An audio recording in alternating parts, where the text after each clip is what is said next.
Assalamualaikum warahmatullahi wabarakatuh. Perkenalkan, nama saya Dio Pandiawira Bumi, selaku perwakilan dari perkembangan sistem parodik unsur yang beranggotakan 5 orang. Yang pertama ada Adelia Putri Handoyo, yang kedua yaitu saya sendiri, Dio Pandiawira Bumi, yang ketiga ada Kanza Rahdatul Ais, yang keempat ada Muhammad Fazri, dan yang terakhir ada Fiona Clarissa Ivory. Selanjutnya, teman saya akan menjelaskan tentang apa sih itu parodik unsur. Nah, baik. Jadi kami akan menjelaskan mengenai tabel periodik unsur. Tabel periodik unsur sendiri adalah tampilan tabular dari unsur-unsur kimia. Tabel ini banyak digunakan dalam kimia, fisika, dan ilmu-ilmu lainnya. Umumnya, tabel periodik sendiri dipandang sebagai ikon dari ilmu kimia sendiri. Nah, tabel periodik ini juga mengalami perubahan dari tahun ke tahunnya loh. Yuk kita simak penjelasannya. Yang pertama ada Antoine Lavoisier. Nah, pertama kali dimulai pada tahun 1789. Lavoisier berhasil menemukan 33 jenis unsur berdasarkan sifat kimianya, yaitu gas, tanah, logam, dan non-logam. Nah, tanah sendiri itu termasuk pada contoh-contohnya itu adalah caoux, magnesia, barite, alumine, silice. Nah, yang gas sendiri ada alumire, kalorike, oksigen, azote, dan hidrogen. Kemudian non-logam ada sulfur, fosfor, karbon, radikal muriatiko, radikal fluoriko, dan radikal boratico. Nah, yang logam ada antimon, argen, arsenik, bismut, kobalt, quiver, etain, fer, magnes, or molybden, nikel, platin, plom, tungsten, dan zinc.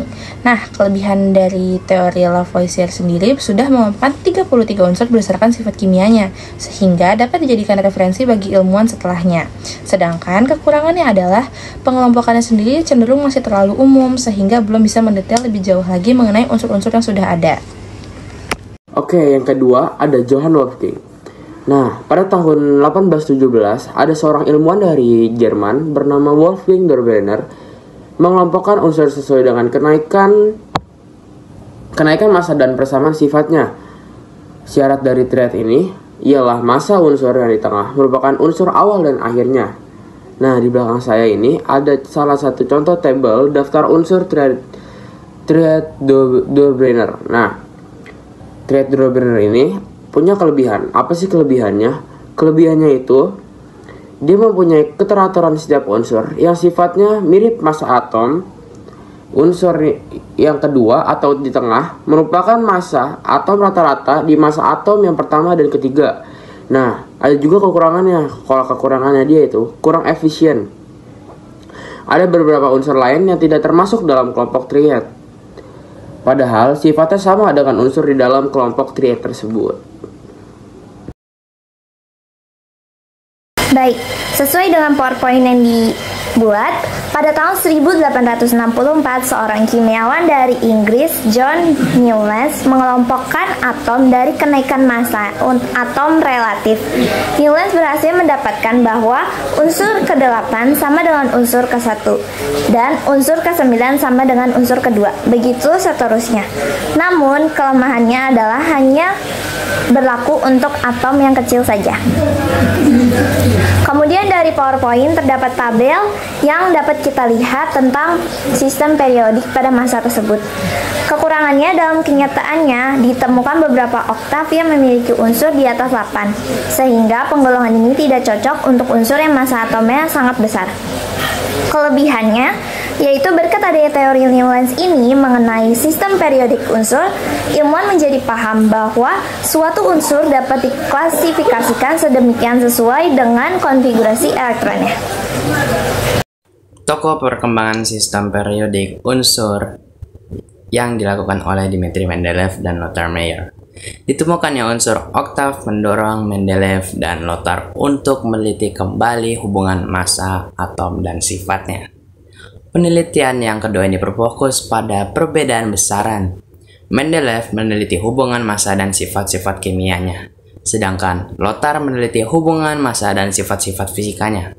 Pada tahun 1871, berhasil menerbitkan tabel periodik unsur dengan jalur tegak disebut golongan dan jalur mendatar disebut periodik. Adapun kelebihannya yaitu meramalkan sifat-sifat unsur yang belum diketahui.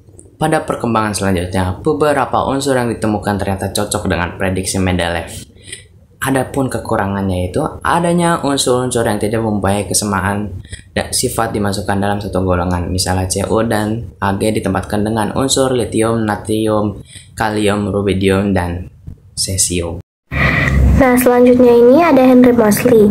Pada tahun 1914, Henry Moseley ini menyatakan bahwa sifat dasar atom itu terletak pada nomor atomnya, bukan dari nomor masanya. Dan Moseley meneliti spektrum sinar X dan hubungannya dengan jumlah muatan listrik menggunakan spektroskopi sinar X yang menghasilkan garis lurus menunjukkan hubungan antara nomor atom dan sifat atom secara periodik. Nah, dari penelitiannya itu, Henry Moseley berhasil memperbaharui tabel periodik unsur yang digagas oleh Mendeleev.